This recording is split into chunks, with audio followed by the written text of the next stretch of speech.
በትግራይ ህዝቡ በጦርነት ስጋት አካባቢውን ለቆ እየወጣ ነው።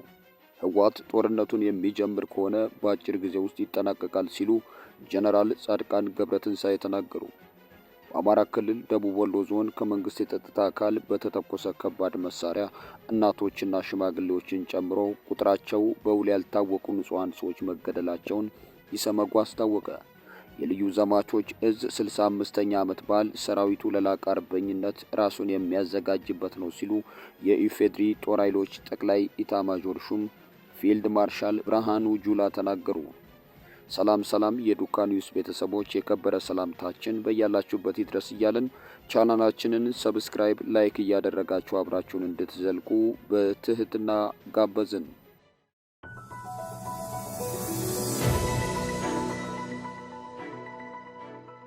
ኣብ ትግራይ ኩናት ነትርፈሉ ዕድል ዓብይ እዩ እናቀረበ ድማ ይኸይድ ኣሎ ተዋና ዕላማና እዚ እዩ እንድሕር ኩናት ዝግበር ኮይኑ ግን ብናቶም ድሌት ብዙኾነ ይኹን መንገዲ ክተርፍ ዘይፈቅዱ እንተኮይኖም እቲ ዝግበር ኩናት ብጣዕሚ ሓፂር ብንእሽተይ ዋጋ ዝፍታሕ ክንገብሮ ኣለና። እቶም ወንጀለኛታት ተነፂሎም ወፂኦም ንሶም በይኖም ፀገም ዝጋፍጥሉ ኩነታት ክንፈጥር ክንፅዕር ኣለና። በትግራይ ህዝቡ በጦርነት ስጋት አካባቢውን ለቆ እየወጣ ነው።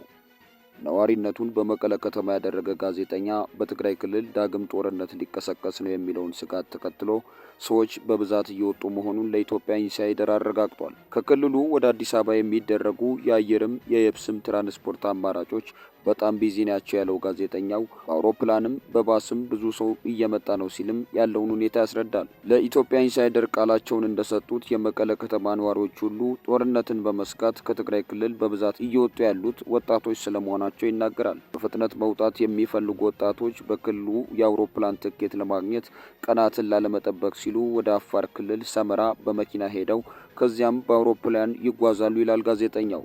አውቶቡስም እንደ ልብ እንደማይገኝና ትኬት ቆርጦ ለመሄድ ቀናት ሊያስጠብቅ እንደሚችል የሚናገረው ጋዜጠኛው በዚህ ምክንያት መለስተኛ ተሽከርካሪዎች አቆራርጠው ወደ አፋር የሚገቡ ወጣቶች እንዳሉም ይገልጻል። ወጣቶቹ ትምህርትም ጭምር አቋርጠው ነው እየወጡ ያሉት ሲልም የሁለተኛ ደረጃና የዩኒቨርሲቲ ተማሪዎች ጭምር ከክልሉ እየሸሹ መሆኑን ያብራራል። ዩኒቨርሲቲ የሚማር ወንድም እንዳለው የሚገልጸው ጋዜጠኛው ቤተሰባቸው ትምህርቱን አቋርጦ ወደ አዲስ አበባ እንዲሄድ እየወተወቱት እንደሆነም በግል የገጠመውን አካፍሏል። ትንሽ ሁኔታውን እንየውና ካልሆነ ይሄዳል ብዬ ያረጋጓቸው ሲልም ቤተሰቡ በጭንቀት ውስጥ እንዳለ ያክላል። በትግራይ ክልል ስላለው የጦርነት ስጋት ጋዜጠኛው ሲያስረዳ የኢትዮጵያ ሰራዊት ተጠግቷል። በትግራይ በኩልም ዝግጅቶች አሉ። በቀበሌም ሰው እያዘጋጁ ነው። በየቀበሌው ለጦርነት ተዘጋጁ ተብሎ ተነግሯል። አስገዳጅ ምልመላም አለ ብሏል። ህወሓት ጦርነቱን የሚጀምር ከሆነ በአጭር ጊዜ ውስጥ ይጠናቀቃል ሲሉ ጀነራል ጻድቃን ገብረትንሳኤ ተናገሩ። ከዚህ ቀደም በስልጣን ዘመኑ ያከማቸውን የጦር መሳሪያ ታጥቆ ከፍተኛ ሽንፈት የተከናነበው ህወሓት አሁን ሻዕቢያን አስከትሎ ኢትዮጵያን ለመውጋት ዝግጅት እያደረገ ነው ተብሏል።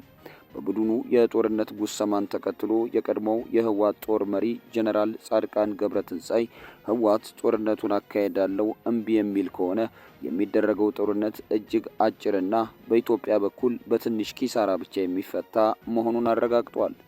ወንጀለኞች ራሳቸው የፈጠሩትን ችግር ራሳቸው እንዲጋፈጡት በማድረግ የሚጠናቀቅ ይሆናል ሲሉ ተናግረዋል።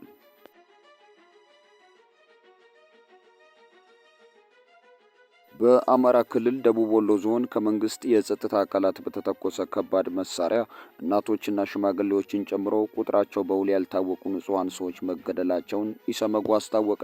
የኢትዮጵያ ሰብአዊ መብቶች ጉባኤ ከትላንት ወዲያ ባወጣው መግለጫ ቁጥራቸው በውል ያልታወቁት ንጹሃን ሰዎች የተገደሉት በደቡብ ወሎ ዞን ወግዲ ወረዳ ጋሌ በተባለ ቦታ ጥር 26 ቀን 2018 ዓ.ም በመንግስት የጸጥታ አካላትና ታጣቂ ኃይሎች መካከል በነበረ የተኩስ ልውውጥ የተጎዳችን እንስት ወደ ሆስፒታል በሚወስዱበት ወቅት መሆኑን አመላክቷል።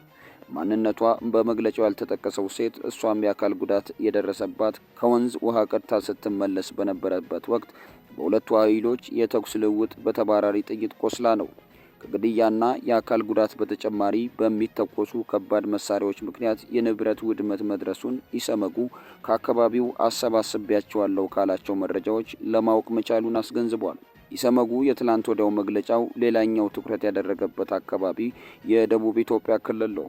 በክልሉ የዘይሴ ማህበረሰብ ልዩ ወረዳነት መዋቅር ጥያቄ ጋር በተያያዘ ለረጅም ጊዜ በማህበረሰቡ ላይ የሞት የአካል ጉዳትና የንብረት ውድመት መድረሱንና አሁንም እየቀጠለ ያለ መሆኑን ኢሰመጉ አስታውቋል።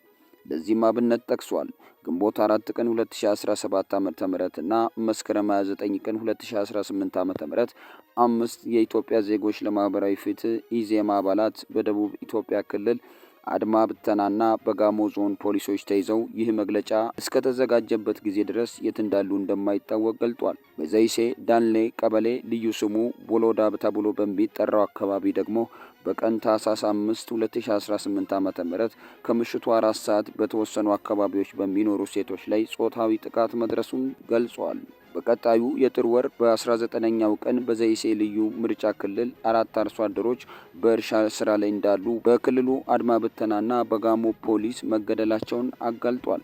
በተመሳሳይ ከየካቲት 8 እስከ የካቲት 10 ቀን 2018 ዓ.ም ባሉት ጊዜ ውስጥ የአካባቢው ነዋሪዎች ላይ በደረሰው ጥቃት ቁጥራቸው በውል ያልታወቁ ሰዎች መገደላቸውን፣ የንብረት ውድመትና መፈናቀል መድረሱን ኢሰመጉ ለማወቅ ችያለሁ ብሏል። ይሁንና የተጠቀሱትን ጉዳዮች በተመለከተ የመንግስት ምላሽን ለማካተት ኢሰመጉ ከአርባ ምንጭ ዙሪያ ወረዳ አስተዳደር መረጃዎችን ለማግኘት አድርጌያለሁ ያለው ጥረት እንዳልተሳካ አመላክቷል። ሁለቱንም ክልሎች በተመለከተ ባስተላልፈው ጥሪ የደቡብ ኢትዮጵያ ክልል የፍትህ አካላት በዘይሴ ዳንሌ ቀበሌ በሴቶች ላይ ጾታዊ ጥቃት የፈጸሙ የጸጥታ አካላትን ለፍርድ እንዲቀርቡ፣ በደቡብ ኢትዮጵያ ክልል ጸጥታ አካላት ተይዘው የት እንዳሉ የማይታወቁትን 5 የኢዜማ አባላትን የደቡብ ኢትዮጵያ ክልል ፍትህና ጸጥታ አካላት የት እንዳሉ ለቤተሰቦቻቸው እንዲያሳውቁና በወንጀል የሚፈለጉ ከሆነ ወዲያውኑ ለህግ ማቅረብ ፍትህ ለማግኘት መብታቸውን እንዲያከብር ጠይቋል። የፌዴራልና የአማራ ክልል መንግስታት በአማራ ክልል በንጹሃን ላይ እየደረሰ ያለውን የሰብአዊ መብት ጥሰት በቂ ትኩረት በመስጠት የሰዎችን ህይወት የመኖር መብትን እንዲያከብሩና እንዲያስከብሩ ጥሪ አስተላልፏል። የልዩ ዘመቻዎች እዝ 65ኛ ዓመት በዓል ሰራዊቱ ለላቀ አርበኝነት ራሱን የሚያዘጋጅበት ነው ሲሉ የኢፌድሪ ጠቅላይ ኢታማዦር ሹም ፊልድ ማርሻል ብርሃኑ ጁላ ተናገሩ። በኢፌድሪ መከላከያ ሰራዊት የልዩ ዘመቻዎች እዝ 65ኛ ዓመት የምስረታ በዓል ላይ ያተኮረ የፓናል ውይይት በሐዋሳ ከተማ ተካሂዷል። በመድረኩ እዙ ከምስረታው ጀምሮ ያለፈበትን ጉዞ የሚተርክ መጽሐፍ ለምረቃ በቅቷል። በስነ ስርዓቱ ላይ የተገኙት የኢፌድሪ የጦር ኃይሎች ጠቅላይ ኤታማዦር ሹም ፊልድ ማርሻል ብርሃኑ ጁላ ኢትዮጵያ በጀግኖች ልጆቿ ተጋጥሎ ጸንታ ትኖራለች ብለዋል። በተያያዘ ዜና ደግሞ ኢትዮጵያና ኤርትራ ወታደሮቻቸውንና ጦር መሳሪያዎቻቸውን በትግራይ አካባቢ እያከማቹ መሆኑን ከቀጠናው ዲፕሎማቶች መስማቱን ጠቅሶ ብሉምበርግ ዘግቧል። የኢትዮጵያ ወታደሮችና ጦር መሳሪያዎች በባህር ዳር በኩል ወደ ሰሜን አቅጣጫ መጓዛቸውን ምንጮች እንደነገሩት የዜና ምንጩ ጠቅሷል። የኤርትራ ወታደሮችም ወደ ትግራይ የተለያዩ ቦታዎች ዘልቀው መግባታቸውን መረዳቱን የዜና ምንጩ አመላክቷል። የኤርትራ መንግስት ቃል አቀባይ የማነ ገብረ መስቀል ኢትዮጵያ ራሷ የምትቆጣጠረው የባህር በር ለማግኘት የምታደርገው ጥረት ዓለም አቀፍ ድጋፍ የለውም በማለት ነግረውኛል ሲልም ብሉምበርግ በዚህ ዘገባው ላይ ጠቅሷል።